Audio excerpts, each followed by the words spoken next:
Bapa, di dalam nama Tuhan Yesus Kristus, hamba-Mu akan menyatakan isi hati Tuhan. Kiranya Engkau berkati hamba-Mu, Engkau kosongkan pikiran dan hati kami. Biarlah semua yang hamba nyatakan itu semua semata-mata untuk hormat kemuliaan nama-Mu, untuk membuat kami ditumbuhkan oleh kebenaran akan iman dan sehingga kami lebih mengenal akan Engkau. Terpujilah nama-Mu dan berkati jemaat yang hadir, kiranya anugerah-Mu melimpah untuk mereka.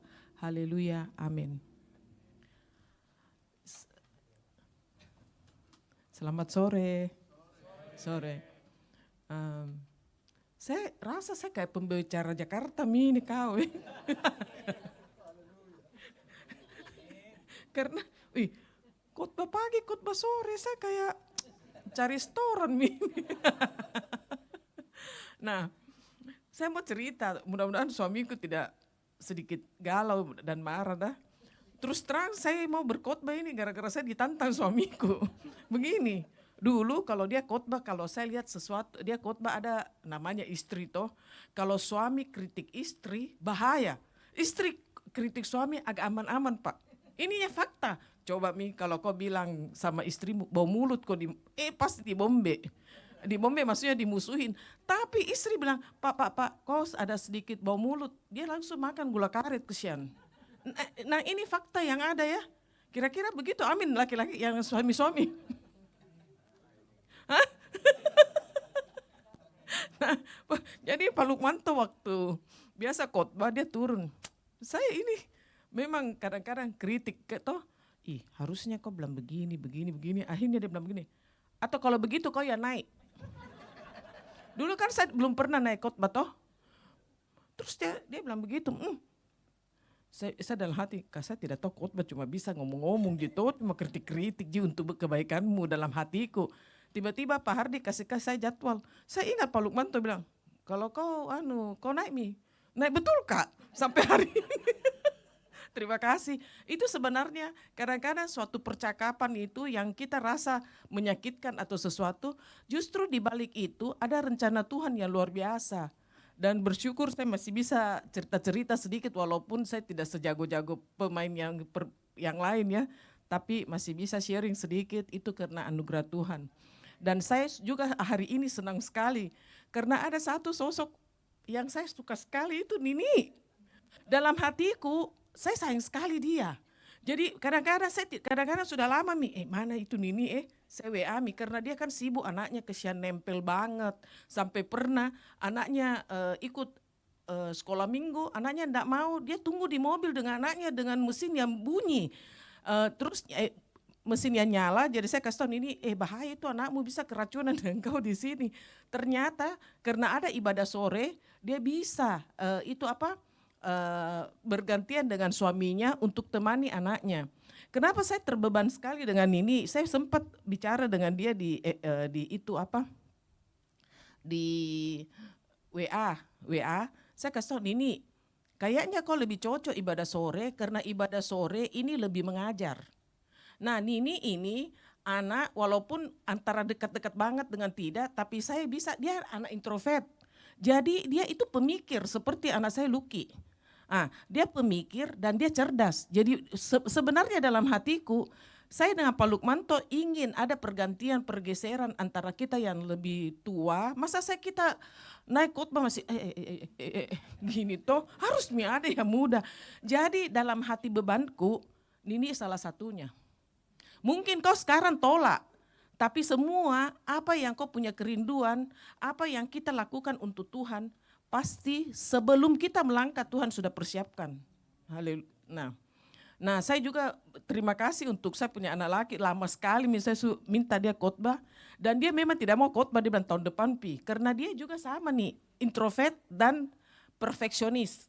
Jadi dia enggak mau bicara kalau dia enggak selidiki sampai sedalamnya. Nah saya anak extrovert, begitu dikasih tugas ngomong aja gitu. Nah ini hari ini saya minta maaf juga dengan yang FA Onta Lama. Hari ini saya khotbah tentang Yesus di Perjanjian Baru, karena saya dijadwal untuk khotbah itu Pak, karena banyak jemaat belum mengerti kenapa Yesus sudah ada di Perjanjian Lama. Nah sebenarnya kenapa saya tiba-tiba itu hari di FA Ontal Ahmad sharing tentang itu. Karena Lucky biasa dia pegang HP begitu dia bisa cerita. Sebenarnya Yesus sudah ada di perjanjian lama Mama. Jadi kadang-kadang saya dapat inspirasi dari saya punya anak-anak. Jadi akhirnya saya bilang, oh iya Yesus ada di perjanjian lama. Nah kenapa saya kaget? Karena begini, yang dulu saya enggak tahu saudara-saudara yang lain dengan yang lainnya berpikir, dulu kalian pikir Yesus ada di mana sih? Di perjanjian baru saja toh? Tidak ada pernah muncul di perjanjian lama kan?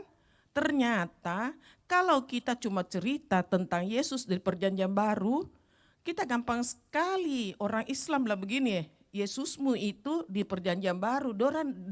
Kita coba pikir begini, dia dilahirkan oleh Maria dan dia jadi orang berkuasa yang menyelamatkan kita.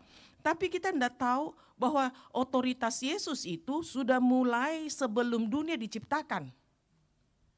Nah, kita kalau umpamanya orang lain bilang, kau punya agama Kristen itu 2000 tahun yang lalu. Tidak, kekristenan itu muncul mulai waktu Adam dan Hawa jatuh dalam dosa. Allah datang untuk akhirnya Allah datang untuk mau menyelamatkan umat manusia. Jadi kekristenan itu bukan dari 2000 tahun yang lalu. Itu salah satu plannya yang terjadi. Tapi kekristenan sudah muncul di perjanjian lama. Nah, tujuannya kenapa saya mau cerita tentang Yesus ada di perjanjian lama. Supaya kita bisa memahami desain nubuatan yang di perjanjian lama itu sudah digenapi sekarang. Jadi bukan Allah di perjanjian lama asal ngomong dan dia tidak menyelesaikan. Tapi semua nubuatan-nubuatan keselamatan menyelamati kita mulai dari kejadian bahwa itu tentang ketemu dengan ular itu itu sudah mulai. Jadi kita memahami bahwa semua nubuatan-nubuatan digenapi dalam perjanjian baru dan membuktikan keilahian dan otoritas Yesus sebagai maksudnya dulu dia Allah. Terus dia dilahirkan menjadi manusia, dia membawa dua natur. Dulu kan dia Allah saja. Terus waktu dia lahir, dia bawa dua natur manusia dengan natur Allah. Bukan waktu dia jadi manusia itu dia lepaskan natur ilahinya, tidak pernah. Karena Allah tidak pernah meninggalkan dia punya natur ilahi. Dari pertama sampai terakhir, Yesus. Memang kita lihat, oh dia mati di kayu salib, oh iya itu natur manusianya, tapi ilahinya enggak. Dia enggak pernah mati sampai sekarang, karena dia Allah yang kekal, dia salah satu Allah Tritunggal. Nah nanti minggu kelima Tommy mau sharing tentang Allah Tritunggal, kalau mau mulai mendalami semua firman Tuhan, ini saatnya kita ibadah sore itu mulai. Dan bisa kita dalami, ini sebenarnya ini proses kayak kita sekolah Alkitab tanpa kita sadari, kita kira kita ikut ibadah tapi sambil diajar. Nah minggu depan itu Lucky ajar bagaimana mulai cara untuk membaca Alkitab dari perjanjian baru sampai perjanjian lama, supaya kalau kita baca jangan melenceng-melenceng asal kita kupas. Nah kalau ada waktu bisa datang. Nah, jadi selain itu tujuannya melengkapi pemahaman akan rencana Allah secara keseluruhan. Itu dari kenapa kita tahu Yesus ada di perjanjian lama. Ini membuktikan bahwa Yesus bukan tokoh baru, melainkan pribadi ilahi yang dijanjikan sejak awal untuk penyelamatan manusia dari dosa-dosa itu. Nah, tujuan supaya kita, saya kasih tahu tujuannya kan apa? Tujuannya apa? Kita harus tahu. Kenapa kita harus tahu? Pertama, memahami penggenapan janji keselamatan perjanjian lama berisi nubuat-nubuat janji tentang kedatangan Mesias. Mesias yang menjadi bukti bahwa Yesus adalah Kristus yang dinubuatkan. Kejadian 3 ayat 15, coba kita buka.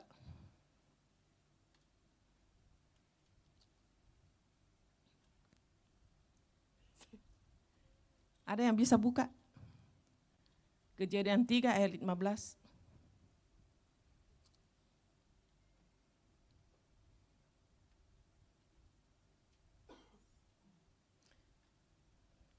Nah, lalu berfirmanlah Tuhan Allah kepada ular itu, karena engkau berbuat demikian, terkutuklah engkau, ini mulai kekristenan. Terkutuklah engkau di antara segala ternak dan di antara segala binatang hutan, dengan perut mula engkau akan menjalar dan debu tanahmu akan kumakan seumur hidupmu. Nah, 14 ini deh, 15. Aku akan mengadakan permusuhan antara engkau dan perempuan ini, antara keturunanmu dan keturunannya. Keturunannya akan meremukkan kepalamu dan engkau akan meremukkan tumitnya. Ini adalah tersirat janji Allah yang pertama untuk mengenai penebusan dunia yang dibuatkan kemenangan buat umat manusia dengan Allah melawan dosa, dan kita akan menang mutlak. Amin. Nah, perjanjian lama itu adalah penggenapan, jadi kita harus tahu Tuhan sudah berencana untuk menyelamatkan kita dari awal. Nah, siapa yang tokohnya yang menyelamatkan kita? Itu Yesus yang mati di kayu salib. Jadi dia sudah plan dan dia sudah janji bahwa kita tidak akan kalah sama dosa, kita tidak akan kalah sama iblis. Jadi kalau kita masih ada di bawah naungan dosa dan tidak bisa lepas, berarti kita kalah dong. Harusnya kita menang. Nah, kedua, membuktikan keilahian Yesus, menunjukkan bahwa Yesus adalah pribadi ilahi yang memiliki otoritas dan otoritas yang penuh yang sepatutnya kita percayai sebagai juru selamat, melengkapi pemahaman tentang rencana Allah di perjanjian lama dan baru adalah itu sepatutnya kita percaya sebagai juru selamat. Jadi dia punya otoritas untuk menyelamatkan kita semua.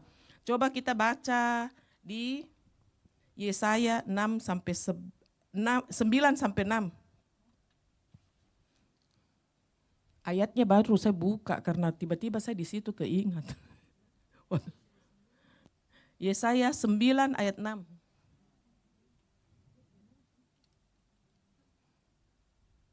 Ini 6 kah? Sebab seorang anak, ya betul nih. Sebab seorang anak telah lahir untuk kita, seorang putra telah diberikan untuk kita, lambang pemerintahan ada di atas bahunya dan namanya disebut orang, penasehat ajaib, Allah yang perkasa, Bapa kekal, Raja damai. Jadi dia membuktikan keilahiannya dengan otoritasnya yang luar biasa. Dan alasan ketiga adalah melengkapi pemahaman tentang rencana Allah.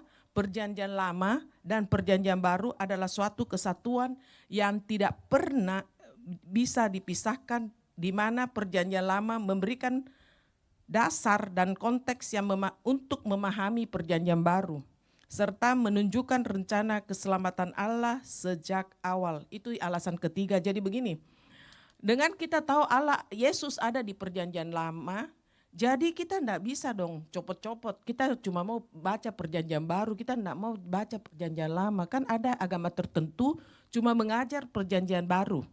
Dia enggak pernah ajar perjanjian lama. Nah, sebagai kita anak Tuhan, karena Yesus ada di perjanjian lama, otomatis kita tidak bisa hanya baca itu perjanjian baru. Karena perjanjian lama adalah dasar untuk kita percaya kepada Yesus, kepada di perjanjian baru. Jadi kalau ada orang bilang, saya tidak mau baca perjanjian lama deh. Tidak, karena Yesus sudah ada di perjanjian lama. Kau enggak bisa baca itu Alkitab potong-potong. Enggak bisa. Alasan keempat itu mengenali Yesus sebagai anak domba Allah dalam perjanjian lama.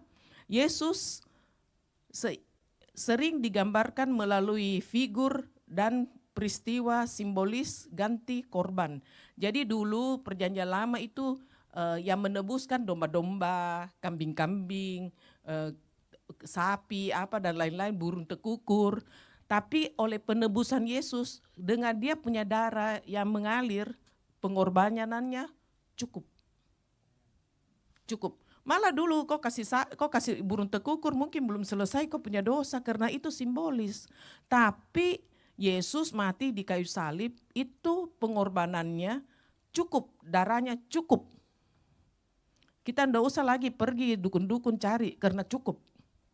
Kita enggak usah itu orang Cina bilang huamia. Kuamnya itu tukang lihat-lihat nasib. Cukup. Karena cukup memang semua Tuhan Yesus itu cukup buat kita. Tadi dia ajar tadi pagi toh, apa salah satu kenapa orang berhala? Karena dia enggak rasa cukup dengan Tuhan. Dia enggak tahu bersyukur.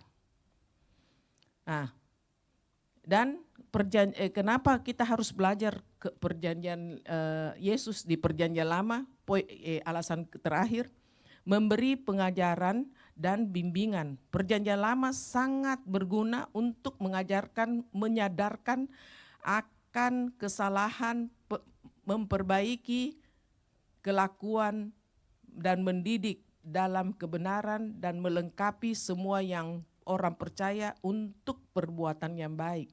Nah, itu kan kita tahu perbuatan baik dengan jahat juga mulai dari perjanjian lama toh. Itu 10 hukum Taurat, hukum Allah.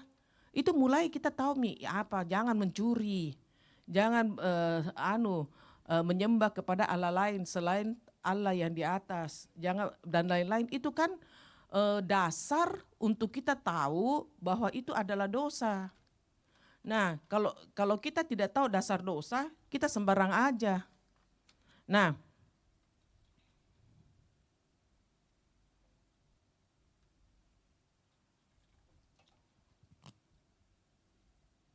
apa betul Yesus ada di perjanjian lama? Yesus seru muncul di perjanjian lama, tapi bukan dia punya nama di perjanjian lama itu Yesus, bukan. Karena di Kolose 3, Kolose 4 ayat 11 kita buka.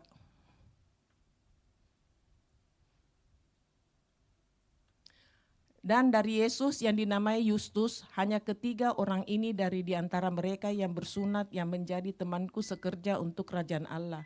Mereka itu telah menjadi penghibur bagiku. Jadi Yesus waktu di perjanjian di Yahudi itu nama Yesus banyak sekali, apalagi kalau kita di Filipina. Apa namamu? Yesus. Apa nama? Yesus. Banyak sekali nama Yesus, jadi apakah dia Mesias? Apakah dia Mesias? Tidak toh, cuma Yesus yang ini yang kita cerita bahwa dia adalah Mesias. Sebenarnya itu Mesias itu bukan Mesias atau Kristus, itu namanya bahasa Yunani itu Kristo ya. Kristo, bahasa Yunani itu Mesia. Itu Mesias dengan Kristo itu gelar. Jadi dia digelari penyelamat orang yang diurapi dengan atas nama Yesus. Jadi kalau semua orang yang nama Yesus, jangan kau kira Yesus Kristus. Karena dia bukan orang yang diurapi. Dia bukan penyelamat. Jadi perjanjian lama itu menyatakan bahwa Yesus yang ini, yang menyelamatkan kita, Yesus inilah yang diurapi. Tiba-tiba nanti Asyam punya cucu, apa namanya? Yesus. Jadi jangan semua nama Yesus dianggap Tuhan, jangan. Karena buktinya begitu. Kita baca Matius 11 ayat 1 sampai 5. Jangan kita baca panjang dulu. Lukas 4 ayat 16 sampai 21 juga panjang, catat saja. Lukas 24 27, iya kita baca di Lukas 24 ayat 27.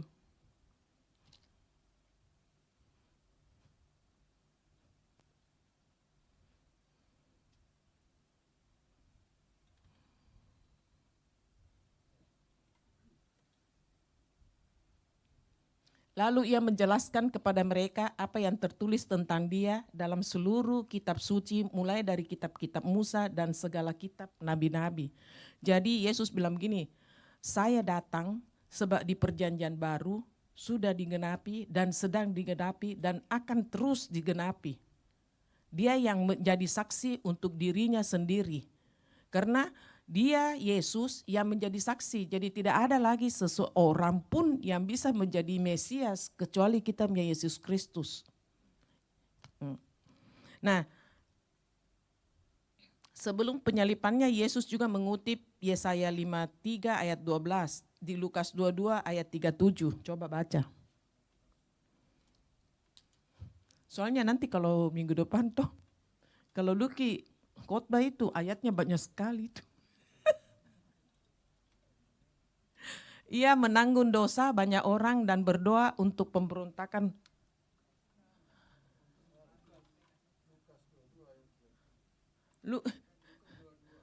Lukas 22 ayat 37.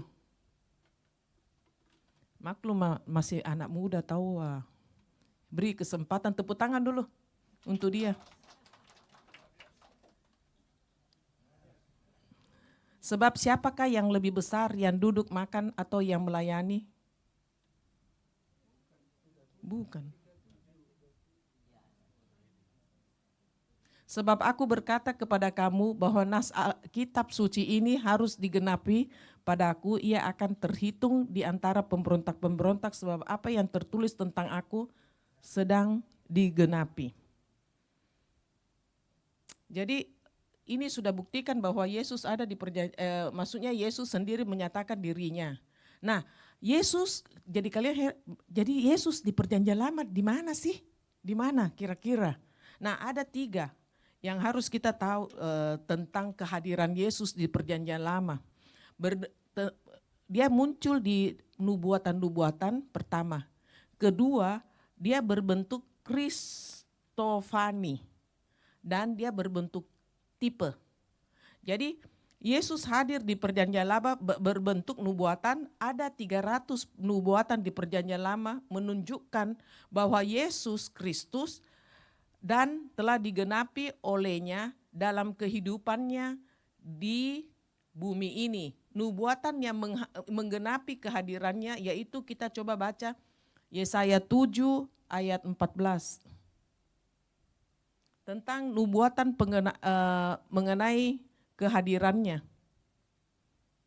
Kan dia ada 3 bentuk Yesus hadir di perjanjian lama toh, berbentuk nubuatan dulu. Dia hadir di dalam nubuatan-nubuatan, yaitu sebab itu Tuhan sendirilah yang akan memberi kepadamu suatu pertanda, sesungguhnya seorang perempuan muda mengandung dan akan melahirkan seorang anak laki dan dia akan menamakan dia Immanuel.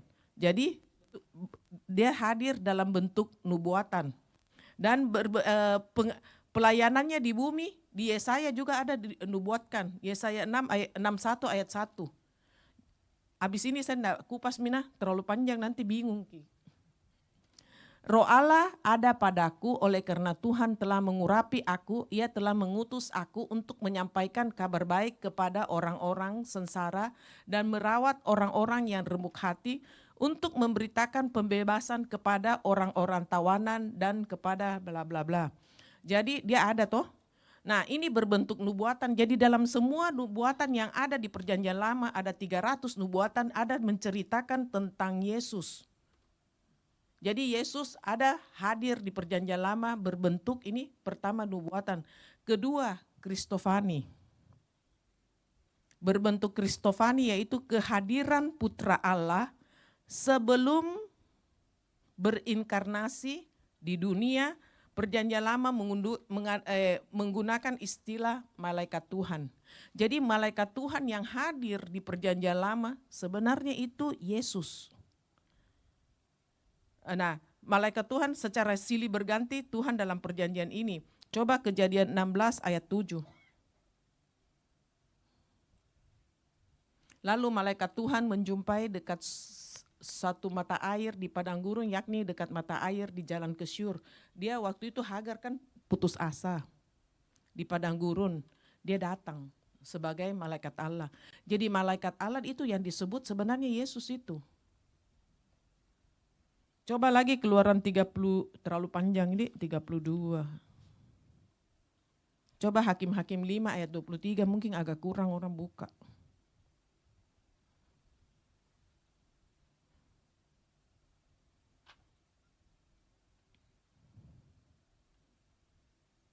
Hakim-Hakim 5 ayat 23.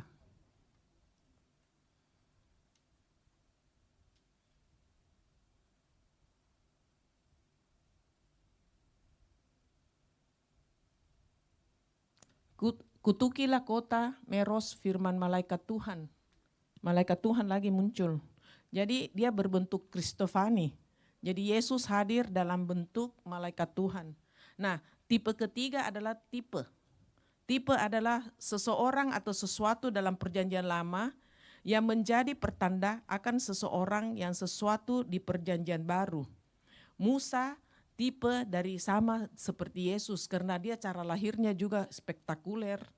Terus dia juga membawa bangsa Israel kepada tanah perjanjian, yaitu dia membebaskan orang. Dan dia juga melawan penguasa-penguasa. Musa melawan penguasa itu Mesir, Firaun. Yesus melawan penguasa-penguasa yang ada di udara. Nah, juga simbol penyelamatan dan juga tentang Yesus sendiri bilang begini, saya tipe dari, coba kita baca di tentang ular tembaga, ayat berapa itu? Yesus ada dia cerita bahwa dia lambang ular tembaga di Yohanes berapa Ki? Yohanes 3 ayat? Oh 3, 14, 15. Coba. Dan sama seperti Musa meninggikan ular di padang gurun, demikian juga anak manusia ditinggikan. Jadi dia berbentuk tipe. Jadi cuma yang harus kita perhatikan, yang waktu dulu itu zaman Mesir, bangsa Israel waktu itu mereka kena sakit penyakit. Jadi Allah menyuruh Musa bikin ular tembaga. Kalau mereka lihat itu ular tembaga, mereka sembuh. Tapi Allah tidak pernah mengajar mereka apa? Menyembah. Salahnya di situ. Akhirnya pada zaman Raja Hizkia, dia hancurkan itu ular tembaga karena bangsa Israel sudah salah. Nah, dia lambang penyembuh karena Yesus juga dia bilang dia lambang penyembuh sama, tapi ular tembaga itu bukan Tuhan. Bukan yang harus disembah. Yang harus kita sembah adalah Allah itu, Allah pencipta langit dan bumi, dalam Allah Tritunggal itu. Jadi kita harus hati-hati dalam penyembahan. Tadi saya ada bilang, kita salah menyembah, murka Allah turun loh. Seperti begini, murka Allah turun. Di perjanjian lama kalau kita salah sedikit, gawat. Langsung itu bangsa Korah, habis Korah mereka dengan sepupu-sepupunya habis. Tapi untung kita di perjanjian baru, jadi dia mau Yesus karena Tuhan Yesus menimpakan kutuknya untuk dirinya, jadi setiap kita yang salah, dia yang tanggung dosanya. Tapi Yesus ada bilang, seperti tadi di pagi saya bilang, kasih karunia Tuhan itu, Tuhan bilang ada waktunya, yaitu akhir zaman. Jadi waktu kasih karunia sudah selesai pada waktu itu, biar kita mau mati pun tidak bisa. Jadi sebelum kasih karunia itu sampai, lebih baik kita bertobat. Kan kita mana tahu kita karunia kapan selesai. Bisa aja Yesus datang kedua kali kalau kita sempat hoki lihat ya. Tapi tiba-tiba siapa tahu plafon jatuh, kasih karunia. Kan kita enggak tahu. Jadi kita harus itu di tadi 1 Roma 1 ayat 18 begitu ya. Allah murka karena kita punya kelaliman dengan kefasikan. Kelaliman dengan kefasikan adalah menolak kebenaran. Yang membuat kita nanti makin dekat belajar, makin dekat. Kita belajar Tuhan lebih sehingga Yesus di kita punya hati bertambah banyak, kita yang berkurang. Dan saya juga puji Tuhan dengan Pak Lukmanto ya, sebagai biasanya itu banyak pendeta mengeluh capek. Tapi Pak Lukmanto dan saya non-stop 1 minggu enggak pernah kita bilang istirahat. Pendeta kan kalau khotbah hari Minggu, hari Senin libur toh. Kita tahu hari nasionalnya pendeta, hari Senin libur kan. Tapi justru Pak Lukmanto dan saya, hari Senin kan kita punya peak hour untuk kerja. Karena Sabtu dengan Minggu kan enggak ada kerja, jadi semua pekerjaan yang tertunda di Sabtu dan Minggu harus kita bereskan hari Senin. Jadi tidak pernah kita istirahat. Tapi puji Tuhan, oleh kasih karunia Tuhan kita sehat kok. Pak Lukmanto juga sudah 71, saya 65, tapi masih lincah toh. Semua itu berkat Tuhan, makanya saya bilang nih, jangan takut. Maju terus. Semua yang kita lakukan untuk Tuhan, sebelumnya Tuhan sudah persiapkan. Apapun, kesehatan, keuangan, apa, Tuhan gampang sekali untuk membereskan, membuat kita jalan kita itu lurus adanya. Tapi kenapa banyak orang juga tidak lurus-lurus? Itu kan mungkin dia setengah-setengah hati, jadi Tuhan juga setengah-setengah hati. Tapi kalau kita full untuk Tuhan, tidak pernah Tuhan tinggalkan kita. Terima kasih dalam nama Yesus. Amin.